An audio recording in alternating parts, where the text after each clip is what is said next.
అమ్మాయి గారు కనపడరేంటబ్బా? నీ నోరు పాడా, నీ దొంగతనానికి నా ఇల్లే కావాల్సి వచ్చినాడా?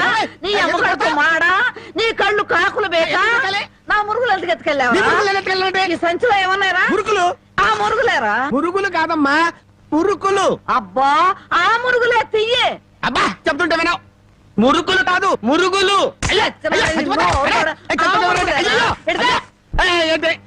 చెప్తుంటే వినవు. అయ్యో అది అయ్యి మురుకులు.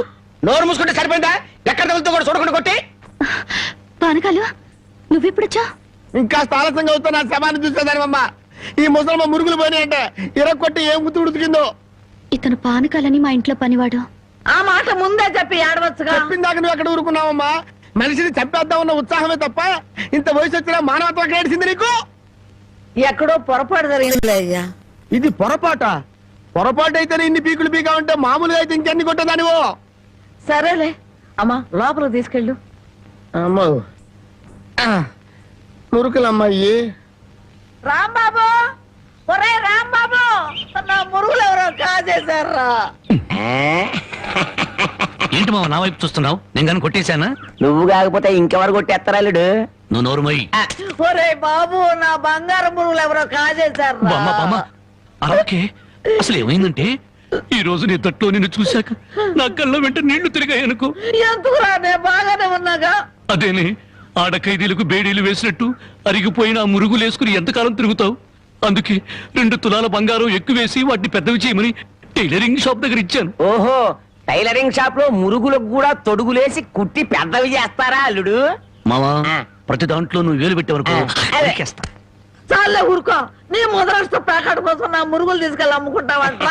మీ తాతయ్య పోయాక మా పుట్టింటారు 7 కాసులు బంగారు పెట్టి చేయించారు ఆ మురుగులు. అవి తీసుకెళ్ళి నువ్వు అమ్ముకున్నావు. నీ తల్లో పేలుపడా, నీ మొఖానికి అందరిగలుగుంటా. మామ ఇంకా తిట్టు. మురుగులు అమ్ముకుంటాడా? మురుగులు. యారా, నా బాబుని తిడితే నీకు సంతోషంగా ఉంది కదూ? నీ నాలికి నక్కల బేక, నీ నోరు పడిపోను. గవిడి గేదల్లా ముఖం చూడరా. అవును బామ్మ. ఆటగాడి చచ్చినాడు. యారా, నీ పెళ్ళం నగలేమన్నా తీసుకెళ్ళి అమ్ముకున్నాడా నా బిడ్డ? నీ నోరు పడ, నీ సిరుసు పగల, నిన్ను వల్లకాట్లో పెట్ట, నీ దినం చెయ్యా. నీ పెళ్ళంతాడు పెట్టెక్కిన తెగ, ఈడమ్మ కడుపు మాడి మశానమైపోను. అయ్యా, బాగా తిట్టానా? అయ్యా, నీ కోసం చాపులు ఇప్పుడు వేయించి పెడతా. తొందరగా వచ్చే. నీకేం భయం లేదు. ధైర్యంగా మనూరు వెళ్ళిపోతావు నాతో పట్రా. కాదన్న వాళ్ళ తలకాయలు తాటికాయలాగా టపటప కింద పడిపోతాయి. ఆయన సంగతి నీకు తెలీదు. నా సంగతి కూడా నీకు తెలీదు. అచ్చుబాటు రాలేదని రౌడీ జాన్ వదిలేశాను గానీ నా ఎడం చేత బాంబులు వేసినప్పుడు ఎన్నిసార్లు నా చేతుల్లో పెళ్ళి తెలుసా? నువ్వు బాంబులు వేసేవాడివా? మరేంటనుకున్నావు? టైంకి బాంబు పేలేదు కాదు కానీ అయ్యే కనుక కరెక్ట్ టైంకి పేలుంటే నాతో పాటు ఎంతమంది పోయి ఉండేవాళ్ళు. అవును, ఆయనకి ఏమైనా ఈక్నెస్ ఉన్నాయా? అతను చీట్ల పేక బాగా ఆడతాడని బామ్మ చెప్పింది. మరి ఇంకే దొరికిపోయాడు. ఫినిష్. చీట్ల పేకలో చిత్తు చేసి నిన్ను తీసుకెళ్తాను. కాకపోతే పాకాటానికి పా చెప్పులే గాని జేబులో చిల్లి కావలేదు. నువ్వు పని చేయమ్మా, సరదాగా 4 గదులకి ప్యాకెట్లు అతను పని చెప్తాను. ఇది గాజులేనా? అబ్బే గాజులు కాదు బాబు, సెంట్రల్ జైల్లో కేడీలు కేసే బేడీలు. ఏ వ్యాపారం చేస్తున్నావు నువ్వు? తీసుకుని డబ్బులు కాకపోతే తీసుకొని చూడరాదా? ఇవి నీకు ఎక్కడవి? ఎక్కడవే? తాలూకా ఎస్ఐ పెళ్ళాన్ దగ్గర డిఎస్పీ కొట్టేసి కానిస్టేబుల్ కు తక్కువ రేటు కమ్మాడంట. వాడు నా కన్స్ట్రక్షన్ కమ్మాడు. నెత్తి మీద ఇంటికి ఉండే కానీ ఆలోచన లేదు అసలు. తీసుకుని డబ్బులే. అవతల అర్జెంట్ గా ప్యాకెట్ ఆడాలి. ప్యాకెట్ ఇవ్వ. ఉందిలే మంచి కాలం ముందు ముందునా అందరూ.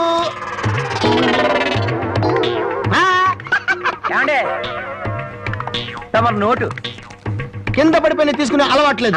నువ్వు ఉంచుకో. తమరిది బయటూరా? అవును అవును, ఈ ఊళ్ళో ప్యాకెట్ మొగోడే లేడా? భలేవారండి. అసలు మా ఊరు ప్యాకెట్కి పెట్టింది పేరు. దయచేయండి. పదా.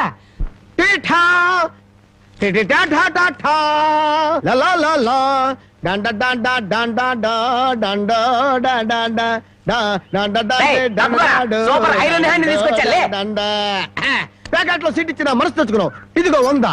సీటుకు 100. హ, ఈ 100 ఏంటి? ఇదే ఎమ్మెల్యే సీట్ అయినట్టయితే బస్తాలు బస్తాలు కట్టకట్టించుండేవాడిని. కూర్చో. బాబు ఆ డబ్బులని జేబులో సర్దుకోండి, పోతాయేమో. పిచ్చదవా, ఇది ఒక డబ్బా. ఈ మాత్రం డబ్బుతోటి మా మేనలుడు టుక్కు టుక్కు వెండి గోళీలు ఆడుకునేవాడు. అవును రే, ఈ ఊళ్ళో ఎవడో రాంబాబు అంట, పెద్ద పుడింగి. నేను ఊళ్ళో లేని టైం చూసి మా యజమాని కూతుర్ని లేపుకొచ్చాడంట. ఆ టైంకి నేను ఊళ్ళో లేకపోబట్టి సరిపోయింది గాని, ఉన్నట్టయితే ఆ రాంబాబు గారిని గాల్లోకి ఎగరేసి కింద పడకుండా గాల్లోనే పేకాటాడుండేవాడిని. మరి ఇప్పుడైనా వాడిని ఎందుకు వదిలేశారు సార్? ఏడి కనిపిస్తేగా నేను ఊళ్ళోకి అడుగు అడుగు పెడుతున్నానో తెలిసి దరదల్లాడిపోతూ ఎక్కడో దాక్కున్నాడు. అయినా వదలను. నేను వాడిని వదలను. వాడి అంతు చూస్తాను. ఇప్పటికే ఈ చేత్తో 11 మద్దలు చేశాను. ఇంకొకటి చేశానంటే 12 అయిపోతాయి. లెక్క సరిగ్గా ఉంటది. అసలు రాంబాబుని ఇదివరకు ఎప్పుడైనా చూసారా సార్? ఏది చూడండి, ఆహా. ఆ చూకి తెలిపిన వాడికి 10,000 రూపాయలు పంపిస్తాను. ఆ 10,000 ఇటు ఇవ్వండి. చూపిస్తావా? మీరే. అమ్మా, మైక్ టైసన్ గురించి విన్నాను, జాకీ చాన్ గురించి విన్నాను కానమ్మా, ఈయనిట్ట కొడతాడని తెలిస్తే ఆ ఊరు నుంచి ఈ ఊరు వచ్చేవాడు కాదమ్మా. ఏం బ్యాడు. పాపం ఎందుకండి ఇతను ఇలా కొట్టారు? వీడు వాగుడు చూస్తే అక్కడే చంపేద్దాం అనుకున్నాను, కానీ చంపడానికి తగ్గ పర్సనాలిటీ లేదని వదిలేశాను. వద్దులే నాయన, అమ్మా నీ గాజులు నువ్వు తీసుకుని తల్లి, మన ఊరు నేను వెళ్ళిపోతాను. ఏయ్, అన్నం తినకుండా వెళ్తావా? తన్నులు తిన్నోడిని అన్నం తినకుండా ఎందుకు వెళ్తాను బాబు, తినే వెళ్తాను. తొందరగా పనికి వెళ్ళాలి, ఆకలిస్తుంది, అన్నం పెట్టు. కాళ్ళు చేతులు కడుక్కుని భోంచేయండి. కాళ్ళ నాకు చేతులు కడిగే అలవాటే లేదు, కాళ్ళు కడగాలంట. కాళ్ళు ఎవరైనా మంచి మాట చెప్పినప్పుడు వినిపించుకోవటం అలవాటు చేసుకోరా. నీ సపోర్ట్ ఒకటి దానికి. నా కాళ్ళైనా ఇంకెవరి కాళ్ళైనా కడగాలేమో ఒకసారి చెప్పండి.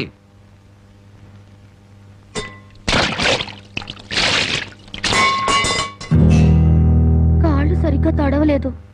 అలా సరిగ్గా తడవకపోతే శని పడుతుందంటారు. ఒకసారి నలమహారాజు కాళ్ళు సరిగ్గా కడుక్కోకపోతే మహారాజుని శని పట్టుకుని పీడించిందట. మీది చాలా మంచి కుటుంబం, అందుకే ఏ కష్టాలు రాకూడదని చెప్పాను.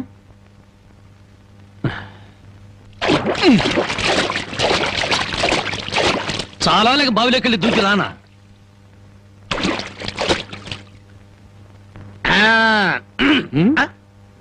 నువ్వు కాళ్ళు కడుక్కోవా? నేను కడుక్కోకూడదు అన్న. నువ్వు కాళ్ళు కడుక్కోపోతే దరిద్రం, నేను కాళ్ళు కడుక్కుంటే దరిద్రం. అదొక కథలే. బామ్మ, వాడి కంచం పెట్టి 2 ముద్రయండి. ఆ తెచ్చేదైతే పెద్ద కంచం తీసుకురమ్మా, శుభ్రం కలుపుకొని తింటానికి బాగుంటది. అయితే కంచం ఎందుకు, పెద్ద మంచం వేసి దాని మీద గోనిపట్ట వేసి వడ్డించండి, పంది పిల్ల దొర్లుతూ తింటాడు. చేపల వేపుడు ఎక్కడ? ఇదిగో ఏమిటిది? చేప. ఇది చేప. చేపల వేపుడంటే చేపను తీసుకొచ్చి పెద్ద పెద్ద ముక్కలు కోసి దాంట్లో ఉప్పు కారం బాగా పట్టించి సరసరకాగే నూనెలో కరకరకలాడేటట్టు వేయించేదానివి. ఈ రోజు అసహ్యంగా చేశావు. దీని వేపుడు కూర అనరు, ఏడుపు కూర అంటారు. ఈ పూట నేను వంట చేయలేదురా. పాపం ఏమీ పని లేకుండా ఊరికినే ఇంట్లో కూర్చుంటే తోసక ఆ పెళ్ళే చేసింది. ఓహో, నలమహారాజు కథలు చెప్పడం తెలుసు, చేపల వేపుడు ఎలా చేయాలో తెలియదా? ఎంతలో ఉండాలో అంతలో ఉండు. మళ్ళీ వంట గింట అన్నావో కాళ్ళు చేతులు ఇరిచేస్తాను నీ. ఎందుకురా ఆ పిల్లని అట్టా భయపెడతావు? ఒక్కసారి ఈ చేపల వేపుడు కూడా రుచి చూడొచ్చుగా.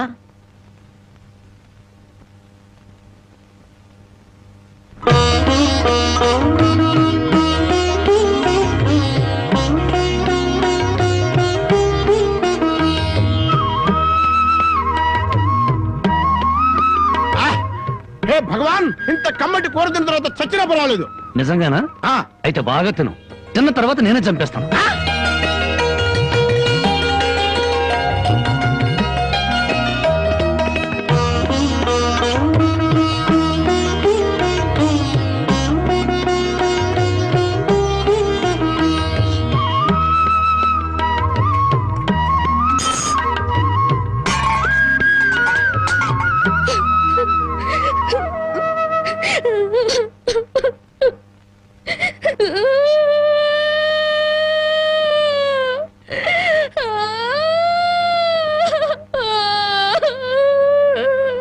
వండిన కూర అంతా మీరే తినేశారు.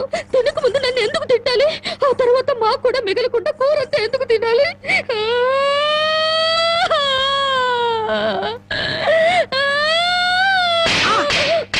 కొట్టారంటే పొద్దుపోక ఇంట్లో ఉన్న కూరలన్నీ మన ముందు తెచ్చిపెట్టారనుకో, ముందు వెనక ఆలోచించకుండా మింగేయడమేనా? మొత్తం మనం తింటే చివరికి ఆడవాళ్ళేం తినాలి?